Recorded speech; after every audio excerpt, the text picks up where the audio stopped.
Kumano ang social media accounts ng isang actress at cosplay artist, ang nakakabahala pa. Konektado ang kanyang email sa kanyang bank account at online stock trading. Narito ang report ni Jan Consulta.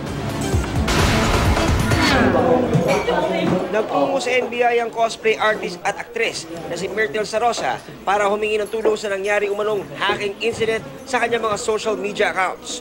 Kwento ni Sarosa, laking gulat na lang niya nang di na niya ma-access hindi lamang ang kanyang email, kundi maging ang kanyang mga social media accounts tulad ng Twitter, Instagram at Facebook. Nauwi na ito sa identity theft na magsimulang mag-post ang naturang hacker ng mga malalaswang mga videos at comments gamit ang kanyang Facebook account. Sa page ko, I was hacked ng 7 a.m. to 8 a.m. Around mga 10, 11 a.m., nagpo-post siya. May mga parang sexual connotation, may kabastusan na included, involved sa bawat post niya.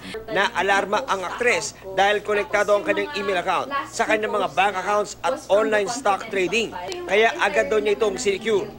Ang nakapagtataka ay naging maingat daw siya sa paggawa ng mga password para hindi mapasok ang kanyang mga accounts, pero nabiktima pa rin siya. Ayon sa NBI, posibleng pinadalhan si Myrtle ng isang email na may malware o virus na kanyang nabuksan. At dahil ang kanyang email account ang ginamit niya sa paggawa ng mga social media accounts, madali nang bumagsak sa kamay ng hacker ang Facebook at Instagram accounts ng dalaga.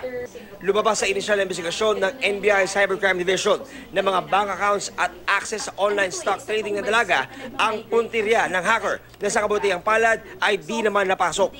Paalala ng NBI, huwag basta-basta magbubukas ng mga email sa mga kahina-hinalang sender o pumasok sa mga kaduda-dudang website dahil baka maging dahilan ito para mapasok ang inyong mga accounts. Think before you click. Tapos yung susunod, when it is too good to be true, it is not true. And at the same time, wag mo naman i-share lahat ng personal circumstances mo over the internet. May magandang lead ng NBI sa detalye ng hacker ng aktres, pero tumanggi mo ng idetalye ito ng mga otoridad. John Consulta, GMA News.